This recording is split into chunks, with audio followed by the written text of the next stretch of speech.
Hello everyone, my name is Margot Whitney, and welcome to my webinar on the Sun, Key 19. We're entering the final chapters of our little tarot book. Thinking about all that I've learned from the previous keys and how much they've changed my life, I realize that there are so many people that I have to thank. Those many that made the effort to share with the rest of us.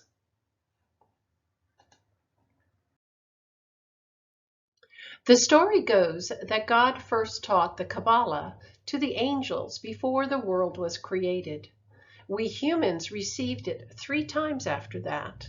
The archangel Raziel gave it to Adam and Eve as they were leaving the Garden of Eden. The Kabbalah was given to them so that they could find their way back to paradise, the perfect GPS system. After a while, people lost interest in paradise and were far more interested and preoccupied with the mundane world. The directions were lost. Nothing had been written down.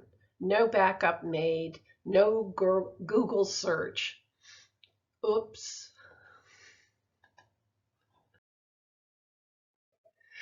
God didn't give up. Abraham, as part of God's covenant with him, got the Kabbalah next. Once again, not written down. He verbally passed it on, but the information was lost while his heirs were living in Egypt. Finally, Moses was contacted and he received it. This was shortly after the time he went up the mountain and got the 10 Commandments. He had come back down and rested. The story goes that he was called back up again. With the Kabbalah revealed to him, and as an old wise man, he wrote it all down to give to his priests. All of this is the tradition. The exact story is lost. His priests were a bit distracted at the time. So the downside to the story was that he hid what he had written in a cave. The good news, a few centuries later, it was found. Then it was published as the Sefer Yetzirah, or Book of Formation, or also called the Book of Creation. In 2004, a translation by Knut Stenning was published, which I've found to be very helpful.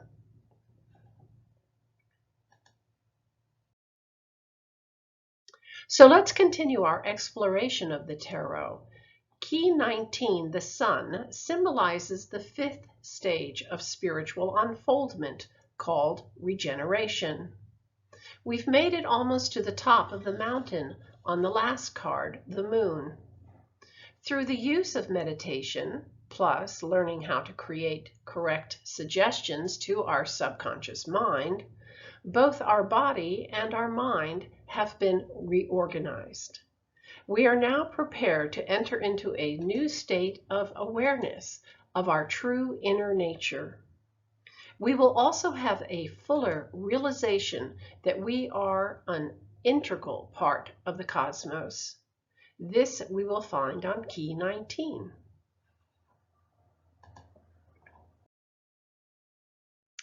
The Sun card is the bottom card of 3 cards in the 5th column of the tarot tableau.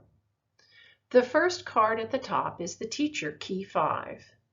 He is the principle of regeneration, which expresses itself through the agency, or activity, of the second card in the column called the Suspended Man, Key 12. The result of this activity is the Sun, Key 19. Let's see how this works. The identity and function of the Teacher card is that of hearing our inner self. The word intuition means instruction from within ourselves. This isn't reasoning. It's not like a hunch, but instead it's receiving information, which is accurate by having learned how to quiet your mind. A noisy mind will never hear him.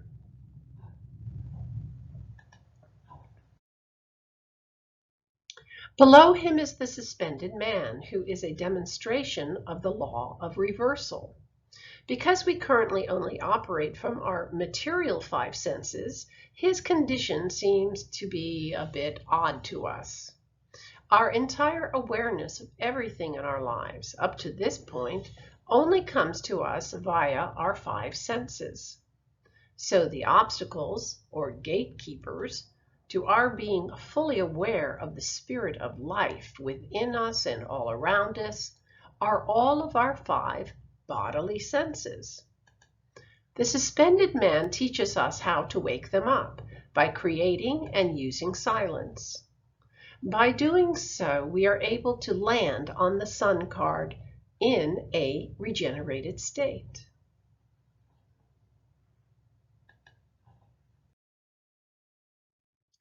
And by the time you arrive on the Sun card with the skill acquired from the suspended man, you are at the stage of the hermit. You can clearly hear the teacher at all times, and you have acted upon his directions in order to reach the state of illumination. You fully get how to work with your subconscious mind, also known as your secret agent. So at this point, you've acquired the skill to be able to control all of the material world around you. Wow! You, both in spirit and physically, are now a true vehicle or receptacle for the one force of the cosmos to operate through. But at this point, you still see yourself as a separate entity.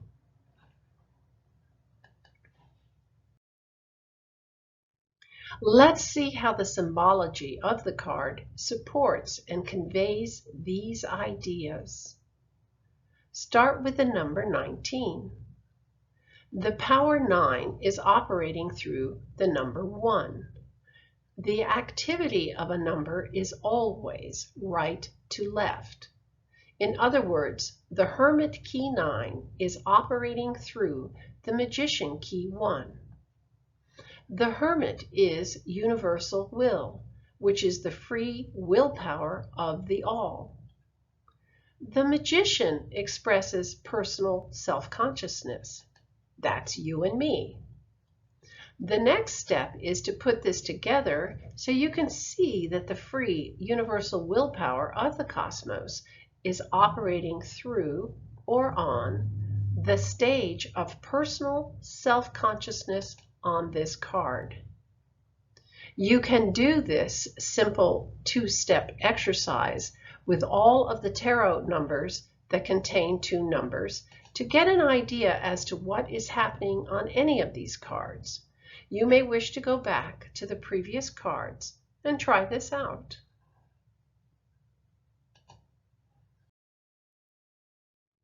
Besides the name and the number associated with each card at the bottom of the picture, we also have 4 other symbols or pictures identified with each card located in the lower right-hand corner. They are supplied to help you understand what is being expressed by a particular card. For the Sun key, we have the Hebrew letter Resh, and we have its letter meaning, which is head or face. Then we have the ruling planet of this card, which is the Sun. And we have the ruling zodiacal sign for this card, which is Leo. Having these helpful hints makes it a whole lot easier to grasp what's going on. These tarot lessons were created before man could read or write. They were verbally passed on.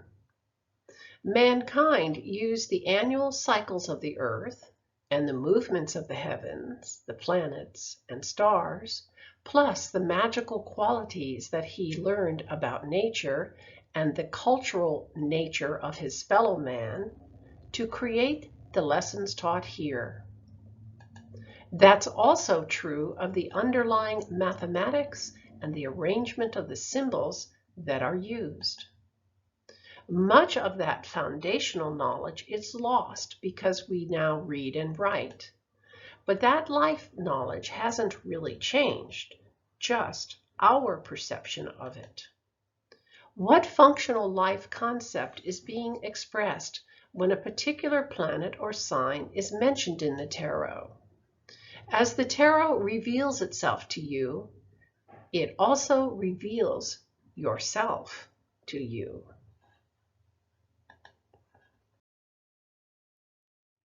Next, let's look at the Hebrew letter Resh.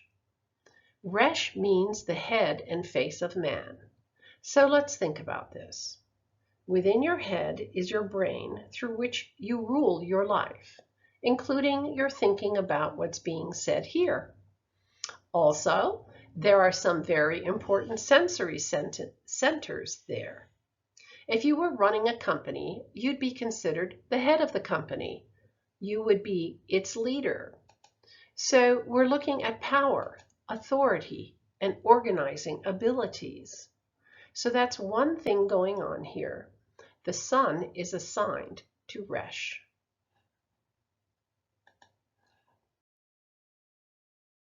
The sun in many religions is considered the symbol for God. In the Kabbalah, the great work is considered the operation of the sun. The sun is the symbol for alchemical gold. Here, the sun is yellow. Yellow, according to our color chart, signifies mental equilibrium and intellect. Yellow is also alchemical mercury, which is the superconscious mind of mental activity. On this card, we have direct experience of the solar forces. You are initiated. You have received the transmission. You are no longer looking at nature, but seeing into it. Since the sun is a significant attribute of this card, let's delve a little deeper. Like an electric current, the radiance of the sun enters our bodies through our sympathetic nervous system, located above and behind our heart. Our blood is supercharged with this solar current, spreading it throughout our bodies. The sun rules the zodiacal sign Leo, which rules the heart, the back, and the spinal column. Key 8, strength, is ruled by Leo. Strength's primary attribute is the law of suggestion. With the use of this law, controlling the subconscious mind through right action and thinking allows you to overcome the wild beast of nature.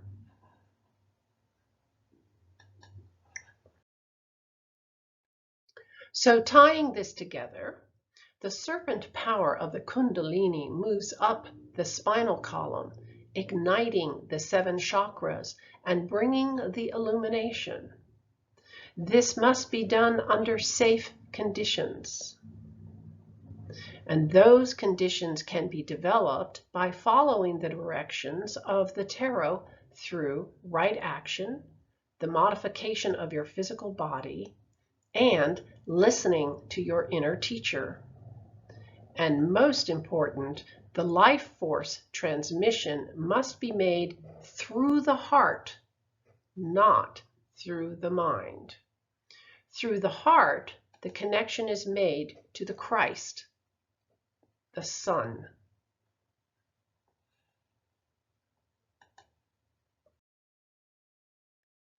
The sun is exalted in the sign Aries, and this is represented in the tarot by the Emperor. His function is sight, classification, and reason. This tells us that mental imagery, in order to be useful, has to be looked at systematically. In addition, he is the benevolent emperor, and his connection to the life force is through his heart.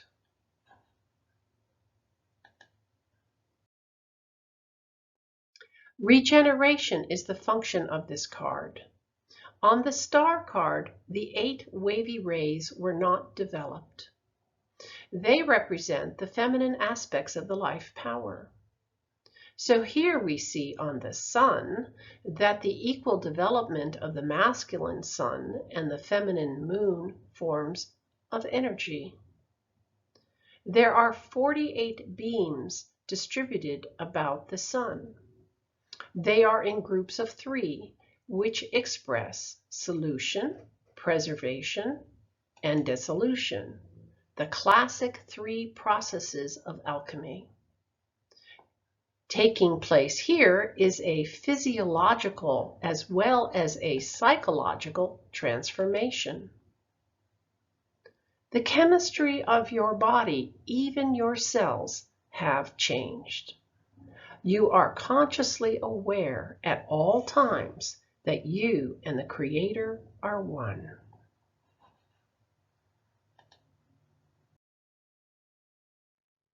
An alchemist once said, quote, "The great work is performed by the sun and moon with the aid of Mercury," unquote.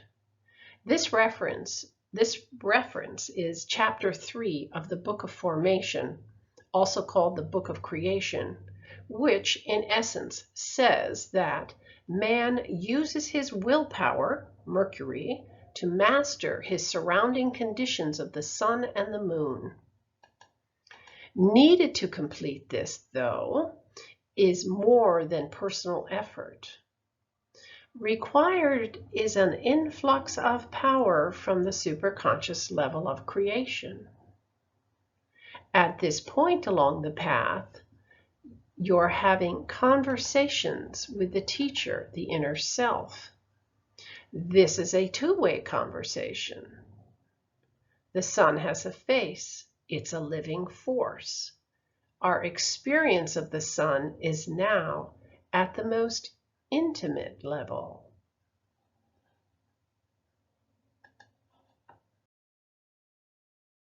There are 13 Hebrew yods in the sky around the sun. The number 13 is the value of each of the 2 Hebrew words, unity and love. This is to say, your current life experience has become an expression of unity and love. The letter Yod means an open hand, a creative hand. It is also the letter of the Hermit card. He depicts the law of response, the guiding light set out to show us the way. Now we have become that guiding light. The ruling planet on the Hermit card is Mercury, another reference to the superconscious mind of mental activity.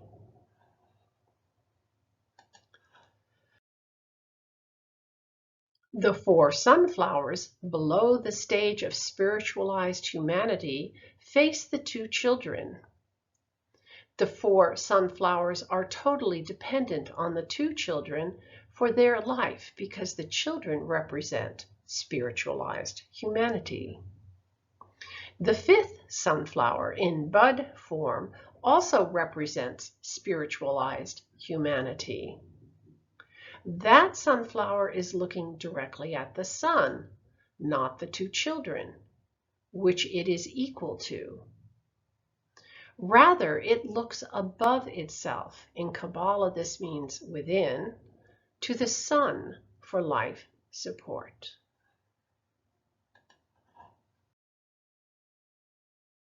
The sunflowers rest upon a stone wall. The term stone in Hebrew is spelled E-B-N, Eben. Translated, it means the Father and Son are one and inseparable. So the forms of life rest on the underlying foundation that God and His creation are one. The stone wall has 5 layers. The 5 layers are a reference to our 5 senses and the experience we have through them. The sundial represents time.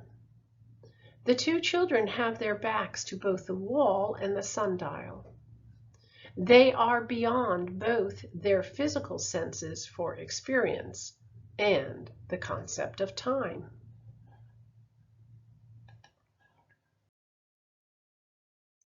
The two children are nude, just like Isis on the star card.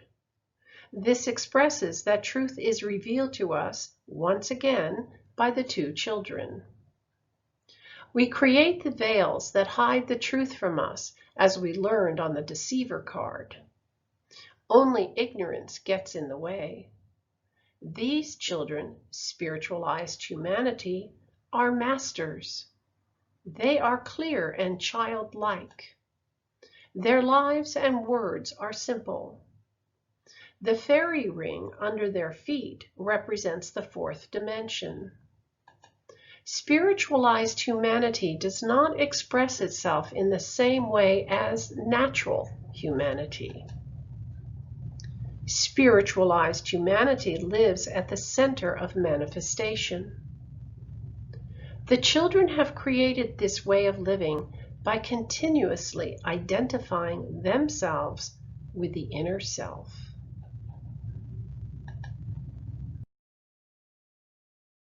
Just as the rays of the sun are of equal length, the boy and the girl are the same height.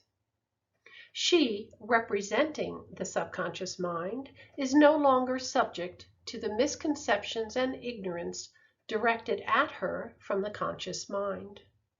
The boy, the self-conscious mind, has finally realized, through correct application of the law of suggestion, that there is more than what his physical senses tell him.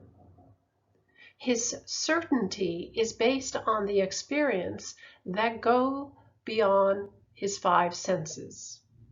He calls that experience the other way. The first tarot card is called the Fool. He appears to be the fool to the uninitiated and the world that relies solely on the five material senses.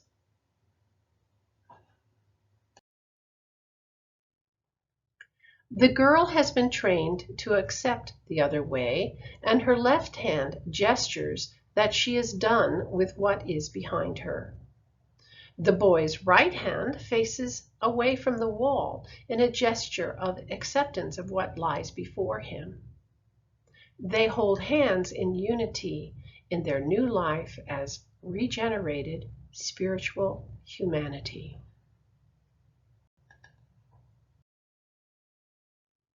On a final note, I'll reference King James Version of the Bible, Mark 10, verses 14 and 15. But when Jesus saw it, he was much displeased, and said unto them, Suffer the little children to come unto me, and forbid them not, for of such is the kingdom of God. Verily I say unto you, whosoever shall not receive the kingdom of God as a little child, he shall not enter therein. If you have any questions or comments, I would love to hear them. You are also welcome to visit my website called gates-of-light.com, Traveling Through the Tarot. You will find information there about symbols, planets, zodiac signs, and colors. It also has a few meditations and concentration exercises that you may like. Thank you very much for listening.